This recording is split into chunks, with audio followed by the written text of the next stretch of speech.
Hola, mi nombre es Andrea Natalia Casallas y junto con mi compañero Jonathan Alquichire hicimos un estudio estadístico sobre las compras de la canasta básica familiar de los estudiantes de la UIS. A continuación, los objetivos. Bueno, me presento, soy Jonathan, vengo a mostrarles los objetivos. El primer objetivo es el general. El objetivo de este estudio es, mediante la aplicación de estrategias de estadística básica, poder hacer un análisis de los datos recolectados en una encuesta dirigida a los estudiantes de la Universidad Industrial de Santander. En esta encuesta se quiso indagar acerca de las compras de la canasta básica familiar de los estudiantes y sus familias, entendiéndose por canasta básica familiar el conjunto de alimentos de primera necesidad. Objetivos específicos. Mediante la estadística descriptiva, organizar, presentar y escribir los datos obtenidos en la encuesta. Mediante coeficientes de correlación y tablas de contingencia, obtener información sobre la relación existente entre dos variables. Mediante aplicaciones de probabilidad, buscar cuáles son las probabilidades de diferentes acontecimientos.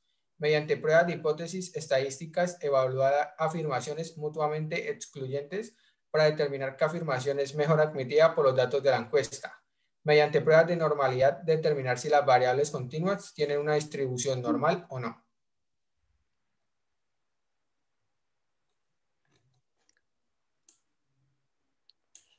Bueno, lo primero que hicimos a nuestro estudio fue aplicar una estadística descriptiva a los datos, a las variables que formulamos. Entonces, escogimos 6 variables continuas que fueron la edad, el número de integrantes por familia, el nivel de ingresos mensuales, el gasto mensual, el porcentaje de gasto mensual y el tiempo que gastan las familias haciendo sus compras. Y escogimos 5 variables categóricas que fueron el sexo, la frecuencia de las compras, el, el establecimiento donde realizan las compras, el estrato socioeconómico y si estaban o no de acuerdo con los precios que pagaban por los productos.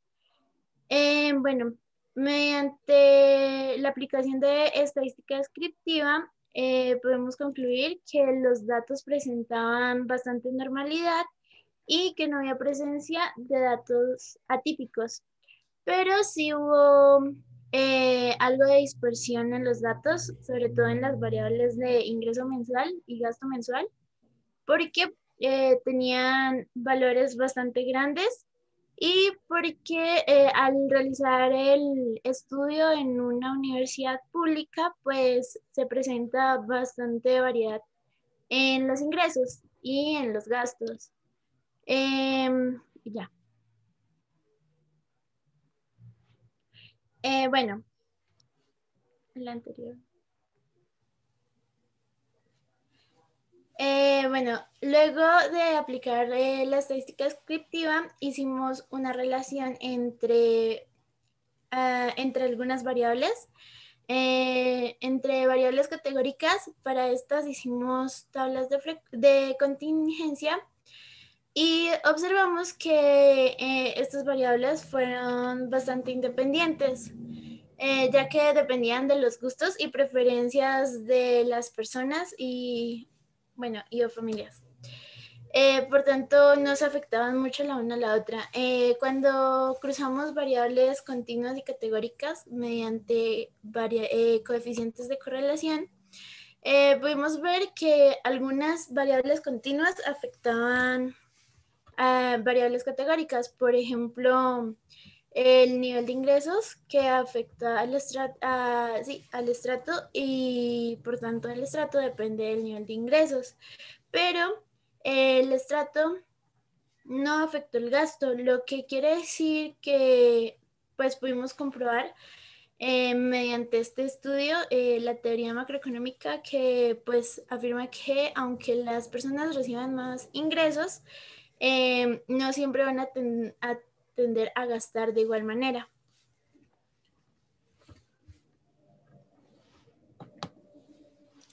Vamos a hablar ahora sobre las aplicaciones de probabilidad. Hicimos 5 problemas para resolver y aplicamos la probabilidad en estos. En una encuesta de la canasta básica familiar se les pregunta a 65 estudiantes de la UIS sobre si están de acuerdo con lo que pagan por sus productos. La pregunta es, ¿cuál es la probabilidad de que esté de acuerdo y sea mujer?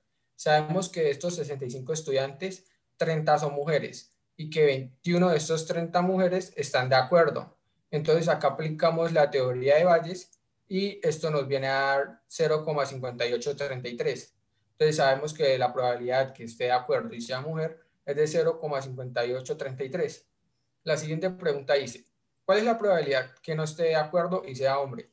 Entonces ya que sabemos que 30 son mujeres, entonces 35 de los 65 son hombres y 16 de aquellos no están de acuerdo. Entonces a eso volvemos a aplicar la teoría de Bayes y nos viene a dar 0,6407. En el tercer problema, en una encuesta de la canasta básica familiar que se le hace a 65 estudiantes de la UIS, 30 son mujeres. ¿Cuál es la probabilidad que escoja 3 mujeres en 10 personas seleccionadas de estas 65? Acá aplicamos la binomial normal y nos viene a dar 0,2149. Entonces sabemos que la probabilidad de escoger 3 mujeres en 10 personas seleccionadas es de 0,2149. Ahora, en la cuarta sería, en una encuesta de la canasta básica familiar, se les pregunta a 65 estudiantes de la UIS, 35 son hombres. ¿Cuál es la probabilidad que escoja 5 hombres en 10 personas seleccionadas? Entonces, volvemos a aplicar una binomial y eso nos viene a dar 0,2460. Esa sería la probabilidad. Después, en el quinto punto, volvemos a aplicarlo, solo que ahora la pregunta es, ¿cuál es la probabilidad que escoja 2 personas que no estén de acuerdo en 10 personas seleccionadas? Y eso nos vendría a dar 0,2735. Entonces, la probabilidad de escoger 2 personas que no estén de acuerdo en 10 personas seleccionadas es de 0,2735. Analizando este punto, podemos ver que las mujeres son las que más están de acuerdo con el precio a pagar por los productos. Mientras tanto, los hombres son los más inconformes con estos precios. Y también podemos saber que hay el doble de personas que están de acuerdo con los precios. Ahora, vamos a aplicar las pruebas de hipótesis estadísticas.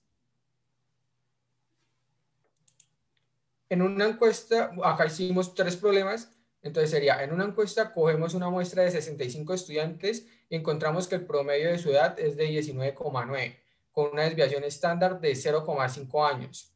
Si deseamos realizar una prueba de hipótesis para la media poblacional de los estudiantes WIS y planteamos la hipótesis de interés de que la edad es mayor a 20 años, hallamos que el valor Z vendría a ser menos 0,7027 y el p-valor sería 0,4822. Entonces sabemos que como es mayor al 0,05, no se rechaza aquella hipótesis. En el segundo ejercicio tenemos que planteamos que la hipótesis de interés es que las familias no están compuestas de 3 integrantes. Entonces, posteriormente cogemos la muestra de 65 estudiantes y buscamos el promedio que es 4,03 con una desviación estándar de 0,5 por integrante.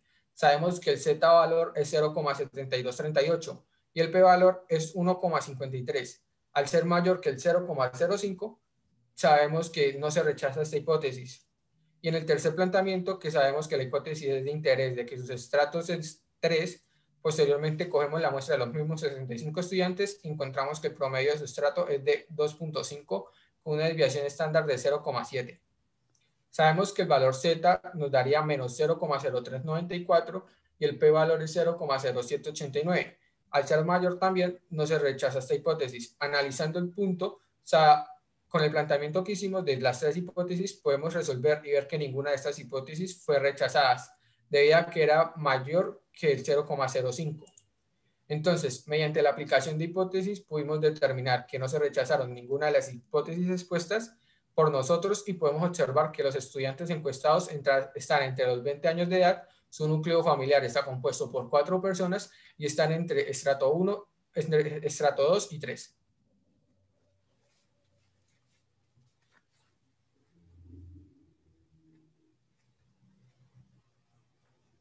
Camilo.